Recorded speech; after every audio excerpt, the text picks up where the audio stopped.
আজ আমি আর মাছের সম্পূর্ণ অন্যরকম একটা রেসিপি বানিয়ে তোমাদের দেখাবো, যার নাম রেখেছি আমি আর মাছের বনেদি ঝোল। কেন সেটা পরে বলছি।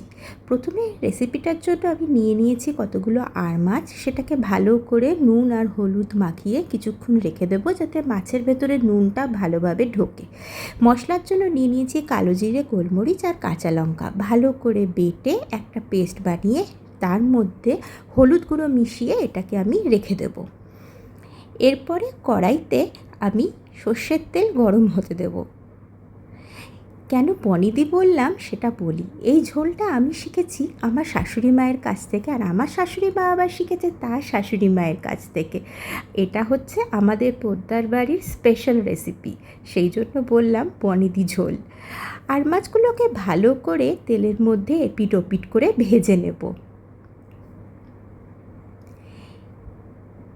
এই মাছটা খেতে যেরকম সুস্বাদু হয়, মাছের রেসিপিটা সেরকমই সহজে বানানোও হয়ে যায়। আবার এই ঝোলটা গরমকালের জন্যও ভালো, শীতকালের জন্যও ভালো। শীতকালে শিম থাকে, বেগুন থাকে, তার সাথে বড়ি দিয়ে এই ঝোলটা বানালে দারুণ লাগে।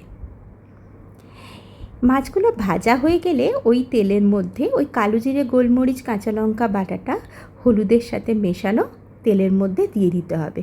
বেশিক্ষণ তেলে এটা কষানো যাবে না, তাহলে কালো জিরের জন্য তিতকুটে হয়ে যাবে। তাই এর মধ্যে সাথে সাথে জলও দিয়ে দিতে হবে।